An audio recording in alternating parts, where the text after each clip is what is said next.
종로 배지 던지고 울먹, 그리고 이낙연 후보가 배수진을 쳤습니다. 이재명 후보에게 경선 결과가 밀리자 국회의원직을 던진 겁니다. 이낙연 후보의 이야기 들어보시죠.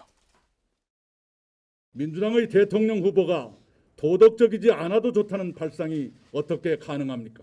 우리는 부끄럽지 않은 후보를 내놓아야 합니다. 저는 국회의원직을 버리고 정권 재창출에 나서기로 결심했습니다. 저의 모든 것을 던져 정권 재창출을 이룸으로써 제가 진 빚을 갚겠습니다. 자, 의원직을 던지겠다라고 한 겁니다. 전재수 의원님, 깜짝 놀랐어요. 방송에서는 홍준표 후보가 훌륭하다라고 얘기하고서 이재명 후보 지지를 하셨더군요. 사실은 이제 제가 이광재 의원을 열심히 도왔었어요. 돕다가 이제 정세균 후보하고 단일화를 하면서 이 정치 도의상이 이제 단일화를 했으면은 단일화된 후보를 돕는 게 이제 정치 도의상 또 인간적 신의상 맞는 것이죠.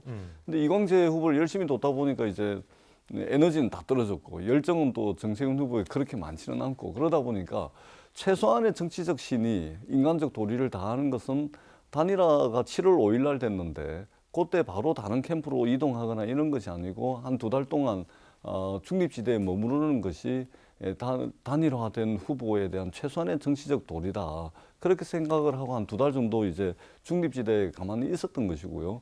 그러고 난 뒤에 이제 현실 정치를 하는 사람 아니겠습니까? 당내 가장 큰 이벤트고 당내 가장 큰 지금 정치적 이벤트가 벌어지고 있는데 어떤 선택을 미루고 선택을 하지 않는 것은 또 무책임한 일이고, 특히 이제 제 지역구 부산 같은 경우는 그렇게 쉬운 지역이 아니거든요. 예. 그런 측면에서 이제 결정을 했다는 말씀을 드리고, 어제 이제 이낙연 후보께서 저렇게 아마 굉장히 고민이 많은 그런 결정이었을 겁니다. 저는 이번 경선을 대하는 진정성 있는 그런 결정이라고 생각을 하고 있고요.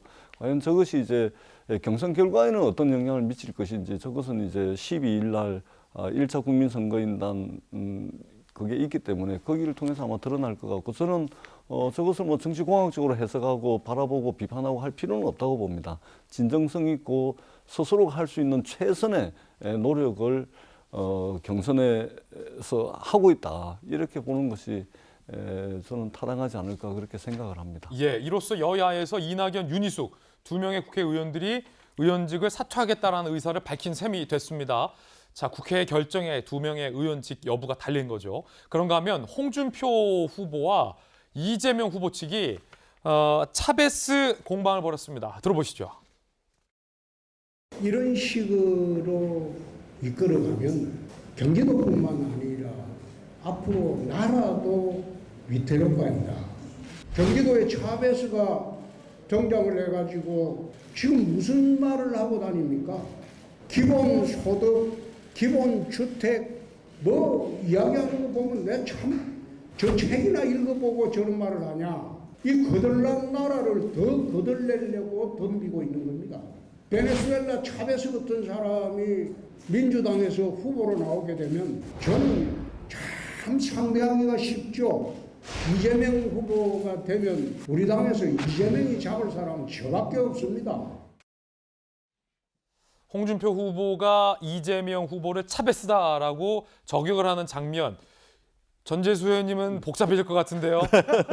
지지를 선언한 두 분이 자, 이거를 두고 공방을 벌이는 모양입니다. 우원식 이재명 캠프 공동선대위원장의 반박 들어보시죠. 자, 왜 이렇게 쉽게 외교적 결례 저지르냐. 베네수엘라도 우리와 수교국이다. 정치적 노선 다르지만 일국의 합법적 국가 정상이었다라고 대응을 합니다. 그러자 홍준표 후보는 우고 차베스, 석유 부국이었던 베네수엘라를 포퓰리즘으로 세계 최빈국으로 몰아넣었다. 경기도 차베스 측에서 기껏 한다는 반박이 우방국 외교적 결례 운운이냐라고 반박했습니다. 박지화 전 대변인. 시원하고 확 일단 들어오잖아요. 차베스, 경기도 차베스 딱 하니까 이게 무슨 뜻인지 딱 그냥 금방에 들어오잖아요. 그러니까 파퓰리즘적인 어떤 좌파 정책을 너무 선동하고 있다는 게 홍 후보의 주장인 거죠. 그거에 대한 결과 뭐 이런 것들이 그냥 순간에 확 들어오는데요. 홍준표 후보가 저런 시원시원한 발언을 통해서 요즘에 지지율이 많이 상승되고 있는 것 같아요. 뭐 그래서 완전 시원시원한 말씀 하시는데, 좀 전에 우리 이재명 후보 측의 우원식 본부장이 얘기했던 것처럼 그래도 조금 전 정제된 말씀을 해주셨으면 하는 바람이 하나 있고요. 그 전에는 뭐 베네수엘라 차베스 얘기 우리 홍준표 후보가 많이 얘기했는데 갑자기 이재명 후보 측에서 그걸 갖고 외교적 결례 갖고 얘기를 하는 거 보니까 홍준표 후보가 많이 올라가는 거에 대해서 의식하는 것 같고, 그 다음에 이재명 후보가 경기도 차베스라는 딱 한 단어로 연상이 되는 것도 굉장히 불쾌했고 우려스러웠나 보다, 이런 생각이 좀 듭니다.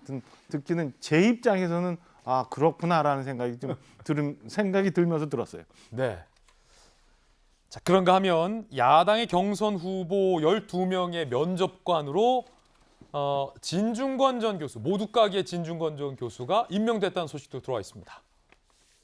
그러니까 방금 봤던 홍준표 후보나 윤석열 후보 등을 면접하는 사람으로서 진중권 교수, 김준일 대표, 박선영 교수 등이 면접관으로 임명이 된 겁니다. 그런데 이재명 기자, 진중권 전 교수를 사실은 민주당에서 먼저 대선 주자 국민 면접관으로 임명하라 했었는데 여당 내에서 반발이 거세서 진 교수를 임명 못했잖아요. 그런데 오히려 국민의힘에서 윤석열, 홍준표 등등의 후보의 면접관으로 진중권 교수가 임명이 된 거죠. 그렇죠. 그러니까 면접관이라는 게 어쨌든 면접 보는 입장에서는 굉장히 후보에게 날카로운 질문을 던져야 할 의무가 있는 거죠. 국민을 대신해서, 특히나 저기 국민 면접이라는 이름으로 시행되는 행사니까요. 그런 점에서 어떻게 보면 자기 당에 유리한 사람이 아니라 자기 당에 불리한 사람을 모시는 게 어떻게 보면 당연한 거죠. 근데 그것을 민주당이 하려 했다가 오히려 이제 당내 반발로 결국은 이제 그게 안 된 거죠. 결국은 조국 전 사태와 맞물려 있는 거죠. 그게 다. 그러다 보니까 이제 오히려 국민의힘이 진중권 전 교수를 면접관으로 영입을 했는데 진중권 교수가 국민의힘에 얘기한 게 두 가지라고 해요. 자기는 굉장히 거칠게 몰아붙이겠다. 그렇기 때문에 누구 후보에게 유리하게 했다는 얘기를 듣는 순간 바로 나가겠다. 굉장히 국민의힘한테도 내가 어떤 질문을 하든 말리지 마라 이렇게라도 이렇게 호언장담을 해놓고 지금 하는 거기 때문에 이제 오늘 내일 이틀간에 걸쳐서 국민 면접이 이루어지는데 저도 굉장히 어떤 질문이 나오고 또 거기에 대해서 사실상 지금 국민의힘이 토론이 없는 상황입니다. 그런 상황에서 어떻게 보면 후보들이 준비되지 않은 날것을 볼 수 있는 굉장히 처음 기회가 아닐까 싶어서 관심 있게 지켜볼 생각입니다. 진중권 전 교수는 요즘 제가 이제 만나러 갑니다 함께 출연하면서 많은 이야기를 들어서 잘 알고 있는데 이렇게 각오를 밝혔습니다. 무지무지 공격적이고 무차별적으로 할 것이고 누구 편든다 지적하면 그 자리에서 바로 나와버릴 것이다. 그냥 가감없이 궁금한 거 차 떼고 포 떼고 바로 물어보겠다. 진중권 전 교수 진짜 실제 스타일이 저래요. 안 가리고 궁금한 거 다 묻습니다. 어떤 질문들이 쏟아져 나올지 궁금해지네요. 저희들은 60초 광고 후에 돌아오겠습니다. 잠시 후에 뵙죠.